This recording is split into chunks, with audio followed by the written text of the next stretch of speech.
points. I'm not going to engage in a fun fight with this Islamist. Let me answer the question that Piers put to me before you try to interrupt again. Only if you don't lie. Let him answer, please. First of all, let him answer, please. But all right. First of all, I'm not going to keep being talked over by this Islamist blowhard. Let me speak.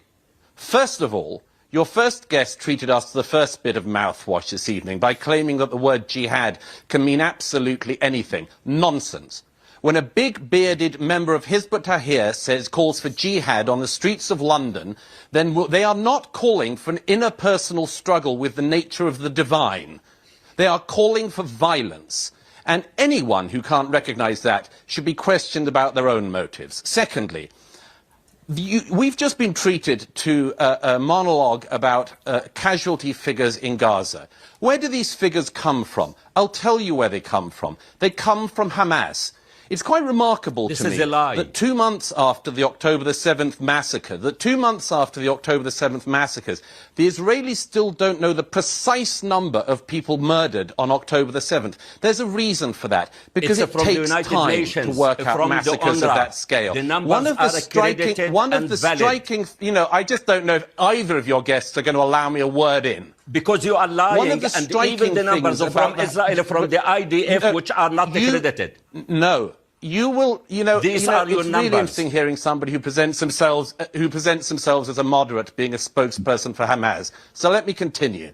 They are Hamas figures. They are all provided by the ministries of Hamas, which is a prescribed terrorist organization. If you want to reel off Hamas figures, then be my guest, but you are not able to mislead the viewers of Piers' show by quoting Hamas figures at his viewers as if they are holy writ. I am not quoting. Third, it's the Euromed. We've been treated to this nonsense. Nations. We've been treated it's the international community organizations. Where do you think they get the figures from? Where do you think they get the figures from? Thirdly, I will continue to speak if it kills you.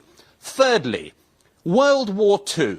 It is nonsense that what has been happening in Gaza has, as you said in this endless list of fallacies, that there has been more bombing in Gaza, more deaths and destruction in Gaza than during World War II. Do you know anything about World War II? Almost, do you know anything about World War II?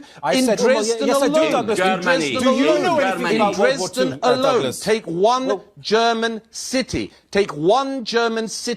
The destruction was on a scale totally dissimilar to what has been happening in Gaza. I'm taking London very interested. I'm very interested, and I will, once again, I will finish this point, even if both of these blowhards keep trying to talk over me. I will finish the point I wanted to make. Okay, I'm going to come back to you both. Let me ask Douglas one question.